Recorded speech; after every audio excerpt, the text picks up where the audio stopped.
네, 간밤 엔비디아 실적이 발표가 됐습니다. 전 세계가 주목했던 이번 엔비디아의 실적 발표, 또 한 번 3분기 어닝 서프라이즈라는 성적을 받아 들었지만 우리의 기대가 너무 높았던 탓일까요? 그리고 4분기 실적에 대한 가이더스, 약간의 실망감이 뒤섞이면서 엔비디아 애프터마켓에서 약세 흐름 보여주고 있습니다.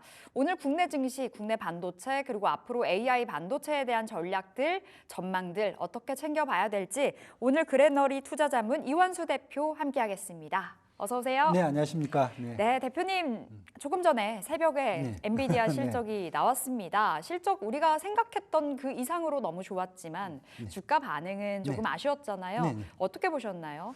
일단은 뭐 저는 실적하고 가이던스가 이 정도 나온 걸로 만족해도 된다. 만족해도 된다. 네, 주가는 이제 그 다음에 생각해도 된다. 이렇게 지금 보여지고요.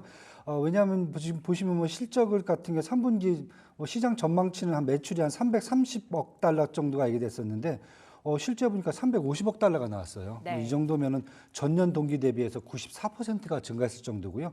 EPS도 0.81달러로 예상치 0.74달러를 훨씬 넘어섰거든요.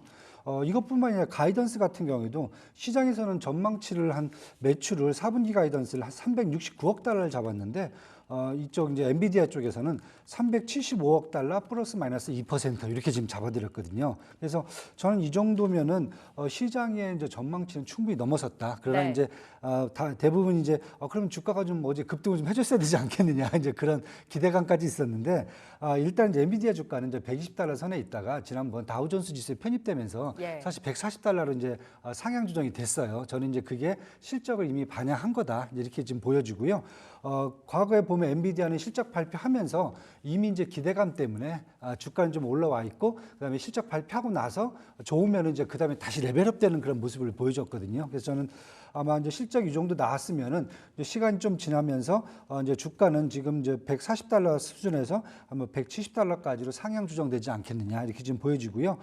뭐 리서치 하우스도 최근에 지금 보면요 목표 주가를 좀 상향 조정했습니다. 스티펠이 이제 한 180달러까지 올려놨고요. 그다음에 트루이스트 증권도 한 167달러.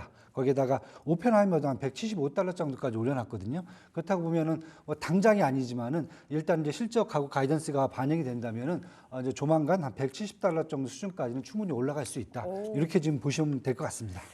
일단은 주가는 차치하고 실적만 놓고 봤을 때는 너무 괜찮다라고 말씀을 주셨습니다. 우리가 예상했던 그 이상으로 숫자가 찍혀서 주가가 환호하지 않을까 싶었는데요. 일단은 좀 어느 정도 멈칫멈칫하고 있지만 170달러까지는 엔비디아 갈 거다 맞습니다. 이렇게 전망 주셨는데 블랙웰 관련해서 좀 더 국소적으로 이야기 나눠보겠습니다. 최근에 이제 디인포메이션이 제기했던 그 발열 문제가 있었잖아요. 그렇다 보니 출하가 생각보다 늦어질 거다. 지난 8월에도 4분기에 출하할 거다 젠슨 왕이 말했지만 거기서 더 밀릴 거다라는 게 최근에 주가 부침의 이유였던 것 같은데 이 블랙웰 관련해서는 어떻게 봐야 되나요? 일단은 지금 뭐 지난번엔 설계상 하자 발견으로 7월 달에 또 연기가 한번 됐었어요. 그리고 이번에는 서버 발열 문제거든요. 11월 달에 이제 초에 그 얘기가 나왔는데 사실 서버 발열 문제는 좀 마이너한 문제가 아닌가 이렇게 얘기가 되거든요. 왜냐하면 모든 전자기기 같은 게 발열이 되는데 뜨거워지죠. 예, 그렇죠. 그걸 어떻게 이제 어느 정도까지 이제 제한을 수준을 봐야 되는가, 그다음에 그걸 어떤 식으로 해결할 수 있는가 이런 문제들은 이미 시장에 다 나와 있는 내용들이거든요. 그래서 어제 같은 경우 이제 젠슨 왕 CEO가 이제 나중에 성명서에서 내용을 보면은 4분기 중에 블랙웰이 선적을 시작할 것이다. 그렇다고 이제 내년 1분기에는 이제 대량 생산해서 이제 인도가 되는데 문제가 없다라고 지금 얘기를 하고 있고요. 그다음에 뭐 젠슨 CEO가 얘기한 게 AI 시대가 본격화돼 세계적으로 엔비디아 컴퓨팅으로 전환이 가속화되고 있다. 하면서 이제 영어로 이제 풀 스팀이라고 썼어요. 완전히 스팀이 그냥 가득 차 있다 이 정도니까 제가 봤을 때는 이번에 이제 그 문제는 약간 좀 마이너한 문제로 좀 생각을 해야 되지 않겠냐. 그리고 그 엔비디아 내부에서는 이 문제에 대해서 언급하지 않을 정도면은 제가 봤을 때는 굳이 걱정 안 하셔도 되는 문제가 아닐까. 그렇게 지금 보여집니다. 그리고 이제 새벽에 엔비디아 CFO가 블랙웰 그 과열 문제, 발열 문제에 대해서 전혀 문제 없다라고도 코멘트가 나왔다고 하더라고요. 맞습니다. 좀 마이너한 문제로 봐야 된다. 그렇게 큰 문제가 되지 않을 거다 말씀 주셨는데 그렇다면 삼성전자, SK하이닉스 지금 자리도 궁금합니다. 이 영향권에 좀 들어온 건지 좀 어느 정도의 삼성, SK 하이닉스는 좀 어떻게 봐야 될까요? 네, 일단은 뭐 시장에서는 만약에 뭐 블랙웰의 어떤 이제 뭐 출시 시기가 좀 늦춰지면은 삼성전자한테 좀 유리한 게 아니냐. 네. 그 사이에 삼성전자가 기술적으로 끌어올릴 수 있는 뭐 이런 얘기가 있다는데 제가 봤을 때 뭐 전혀 근거가 없어 보이고요. 왜냐하면은 일단 11월 초에 젠슨 CEO가 SK 하이닉스 최태원 회장을 만나면서 네. 6세대 HBM이죠. HBM4의 공급을 일정 6개월 앞당겨달라고 요청했을 정도거든요. 그렇다 보니까 일단은 이제 엔비디아는 SK 하이닉스에 당분간 최소한 1, 2년은 그쪽으로 풀 베팅하고 있다라고 보셔야 될 것 같고요. 삼성전자 같은 경우 지금 HBM3에서 이제 기술적 문제죠. 그러니까 뭐 접착을 어떻게 하느냐, 뭐 SK 하이닉스는 접착제를 쓰지만 접착하는 방식이지만은 삼성전자 같은 경우 이제 프레싱하는 방법이거든요. 근데 그 프레싱하는 방법이 이론적으로도 기술적으로도 지금 문제가 많거든요. 예. 근데 그런 문제들을 먼저 해결하고 그 다음에 이제 얘기가 돼야 된다고 저는 보여지고요. 그래서 시간이 뭐 이렇게 좀 늦춰진다고 그래서 고객으로부터 신뢰할 수 있는 HBM4를 생산 공급하기에는 아직 삼성전자한테는 좀 무리다. 네, 그건 시간이 더 필요한 거고 그 다음에 그걸 삼성전자가 내가 개발했다라고 해서 되는 게 아니라 네. 고객들이 그걸 인정을 해줘야 되거든요. 엔비디아부터 시작해서 다른 그런 고객들이 인정을 해줘야 되기 때문에 이런 기술적 업그레이드가 필요하기는 사실은 뭐 엔비디아가 뭐 블랙웰의 시간을 늦춘다 이런 문제가 아니라 그냥 제가 봤을 때는 일단 고객의 신뢰를 먼저 얻는 게 중요하지 않겠느냐. 이제 그런 측면에서 본다면은 해당 문제는 뭐 이번에 엔비디아 발열 문제는 뭐 크게 삼성전자, SK 하이닉스에 미치지 않을 거다. 저는 이렇게 좀 보여집니다. 알겠습니다. 잠깐만 들어도 삼성전자보단 SK 하이닉스 쪽에 손을 들어주시는 네, 것 같은데 조금 이따가 투자 전략 세워보도록 하겠고요. 일각에서 대표님 AI 회의론이 또 부각이 되고 있습니다. 그러니까 AI에 투자하는 비용이 AI를 통해서 우리가 창출되는 무언가 혁신보다 더 크다. 라는 건데요. 앞으로 계속해서 기술을 개발하는 데 돈은 많이 들 거잖아요. 네. 이 회의론에 대해서는 어떤 시각이세요? 처음에는 사실 뭐 빅테크 기업들이 뭐 그 데이터 센터나 구축하는데 뭐 최소한 2조 원 이상이 든다. 네. 뭐 구글 같은 경우는 50개가 있거든요. 지금 한 100조 원이 들었다는 얘기거든요. 운영하는데도 뭐 1년에 1조 원 이상 든다고 얘기가 되니까요. 그렇다 보니까 이렇게 비싸게 들여갖고 과연 AI 쪽에서 매출이 그만큼 나오느냐 퀘스천 마크를 달았는데요.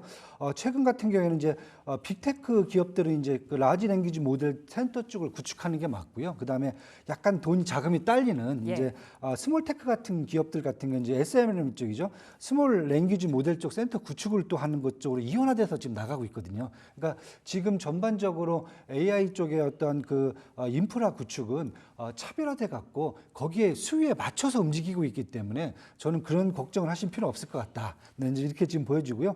두 번째는 이제 지금 미국에서 많이 구축되고 있지만은 EU라든지 중국이라든지 일본 등 주요 국가에서 빅센터 구축은 이제 시작 단계거든요. 네. 그렇다고 이제 글로벌 AI 인프라 구축은 이제 시작 단계로 간주를 하셔야 될 것 같아요. 그래서 지금 뭐 AI 혁명이 결국은 뭐 지금 알고리즘 단계에서 딥러닝 단계까지 지금 생성형 GPT까지 와 있지만은 앞으로 이제 인지 능력 단계까지 올라가야 되거든요. 자율주행이라든지 휴머노이드 로봇까지 더 발전을 해야 되기 때문에 네. 앞으로 지금 얘기하는 AI 혁명에서 회기로는 제가 봤을 땐 약간의 자금 문제 갖고 이것을 부정하는 것은 조금 어불성설이지 않겠느냐. 시장만 놓고 봐도 발전 단계가 지금 명확히 보이고요. 그 다음에 인프라를 구축하는 그게 눈에 지금 보이고 있고 아직도 부족하다. 네. 이런 측면에서 본다면은 제가 봤을 때는 기우지 않겠느냐 이렇게 지금 보여집니다. 인프라 구축 이제 막 시작하는 단계라고 봐야 된다 말씀 주셨는데 우리가 궁금해하는 건 그겁니다, 대표님. 그래서 엔비디아 지금 자리에서 상승 여력 더 있냐? 원체 이제 많이 올라갔고 올 한 해 정말 강한 상승을 보였잖아요. 지금도 상승의 룸이 남아 있다고 보세요? 저는 충분하다고 봅니다. 충분하다. 네. 왜냐하면 AI 산업은 제가 지금 방금 전 말씀드렸듯이 신성장 산업이에요. 이제 시작하는. 그렇죠. 그다음에 펀더멘탈의 발전과 성장이 어디까지 열지 사실 무한대란 말이에요. 그러니까 천장이 뚫려 있는 상태거든요. 이런 데서 이미 다 뭐 포화 상태다 이렇게 말하는 것은 제가 봤을 때는 좀 기우다. 그리고 현 시점에서 제가 AI 산업의 인프라 구축 단계를 본다면 주가는 이미 천장을 뚫고 올라가고 있기 때문에 앞으로 추가 상승률은 더 있다라고 좀 보셔야 될 것 같아요. 그래서 저희들이 뭐 옛날에 뭐 한 저 20년 전만 해도 뭐 처음에 반도체 얘기할 때 네. 뭐 이거 반도체 뭐 생각만큼 안 팔려 매출이 안 돼 이렇게 얘기했지만은 결국은 그때 시장이 얘기했던 것은 앞으로 반도체라는 것은 전 세계 성장 산업의 핵심이 될 거다라고 한 게 벌써 30년 전, 20년 전이거든요. 그런데 그때 이게 주가 상승한 걸 보시면은 제가 봤을 때는 AI 산업도 이와 같이 마찬가지로 신성장 산업에서 어떤 메리트를 충분히 누리기에는 아직도 부족한 상태다. 네, 네. 이렇게 지금 보셔야 될 것 같습니다. 갈 길이 머네요. 네. 사실 삼성전자도 그 관점으로 본다면 아직 여력 많이 남아있다. 그럼요. 네. 이렇게도 볼 수 네, 있을 것 맞습니다. 같고 네, 네. 지금 채팅창 보니까 삼성도 열심히 하고 있을 거야. 지고는 못 사는 삼성이다. 이렇게 또 말씀 네. 주고 계십니다. 자, 그렇다면 트럼프 2기 행정부 이제 재집권이 됐을 때 이때는 또 AI 관련해서 산업 지형 변화가 있을 거라고 좀 보세요. 네, 맞습니다. 충분합니다. 왜냐하면 지금 사실 뭐 트럼프 2기 행정부의 산업 정책을 보면은 다 뭐 국내에서는 뭐 2차 전지 보조금하고 반도체 보조금 이런 것만 생각하고 있잖아요. 네. 그런데 트럼프 2기 행정부 산업 정책의 핵심은 뭐냐면 규제 완화입니다. 규제 완화. 규제 완화입니다. 그러니까 가장 먼저 규제 완화 대상이 되는 게 무슨 뭐 행정부가 연방 정부가 될 수가 있어요. 하지만은 산업적으로 본다면 AI하고 로보틱스, 그다음에 뭐 금융 코인 시장, 여기다 뭐 정유, 방산, 항공, 원자력, 산업재 등 이런 쪽에 지금 규제 완화거든요. 그렇다 보니까 지금 현재 주가가 올라가신 부분도 이런 쪽입니다. 그래서 보면 지금 AI하고 로보틱스, 자율주행 등에서는 현재 규제 장벽이라는 게 뭐 인간의 기본권이라든지 윤리, 그다음에 데이터의 소유권, 그다음에 뭐 비즈니스의 독점 문제 이런 것들이 지금 계속 얽혀 있거든요. 네. 그런데 이런 부분에 대한 규제가 완화가 된다 그러면 AI 산업 발전과 성장의 어떤 기틀을 놓을 수 있는 정책이 가능하지 않을까. 저는 이렇게 지금 보고 있고요. 특히 이제 이번 이제 이 행정부에 보시면은 뭐 제이디 벤스라든지 뭐 부통령이죠. 그다음에 이제 뭐 피터 틸이라든지 아니면 일론 머스크도 좀 많이 바뀌었는데 기술의 어떤 효과적 가속주의자들이 지금 속속 행정부에 들어가고 있거든요. 그렇다 보면은 제가 봤을 때는 이제 충분히 규제 완화도 충분히 우리가 생각할 수 있고 여기에 따른 AI 관련 산업들, 특히 로보틱스, 자율주행까지 이런 부분들에서 전반적인 규제 완화가 되면 산업이 성장할 수 있는 기틀을 마련하지 않을까 이렇게 좀 보고요. 네. 그렇다면 엔비디아를 비롯한 이제 AI 반도체라든지 AI 소프트웨어, 그다음에 AI 시스템 업체들의 성장도 충분히 기대될 수 있다. 저는 이렇게 지금 보고 있습니다. 규제 완화가 된다면 아무래도 반도체 뭐 날개를 단 격이 되겠죠. 근데 지금 매크로적인 변수도 체크를 해봐야 될 것 같습니다. 트럼프가 재집권 됐을 때 지금 금리 인하, 급제동 이야기가 많이 나오고 있고 12월 금리 동결 가능성이 절반까지 네, 올라왔더라고요. 올랐습니다. 이거 어떻게 봐야 돼요? 그럼 반도체 걸림돌 되는 거 아닐까요? 사실 일단은 뭐 가봐야 할 것 같아요. 이게 가봐야 행정부. 된다. 왜냐면 1기 행정부 때도 똑같은 정책을 얘기했을 때 회의적이었는데 사실 그때 인플레이션율은 보통 한 1.5% 내에서 유지가 됐었거든요. 1기 네. 행정부 때. 그다음에 물론 이제 1기 행정부 때 금리는 한 0.75%에서 한 2.25%까지 올라갔어요. 이유가 딴 게 아니라 이제 재정 적자가 이제 가속화되니까 문제가 생겼는데 이번 같은 경우도 똑같은 일이 반복될지 안 될지는 한번 지켜봐야 될 것 같고요. 중요한 것은 일단 인플레이션을 낮출 수 있는 요지는 충분하다. 왜냐하면 뭐 유가라든지 아니면 원자재 가격이라든지 식료품 가격 이런 거 생각한다면 이제 그건 충분하기 때문에 저는 일단 봐야 될 것 같고요. 문제는 이제 만약에 금리가 올라가게 된다 그러면은 자금 조달 문제거든요. 솔직히 말씀드려갖고요. 네. 그렇다고 보면 지금 규제는 완화시켜줬지만은 동시에 해당 산업들이 투자 자금을 값싸게 안정적으로 조달할 수 있는 것들이 문제가 될 수가 있거든요. 근데 만약에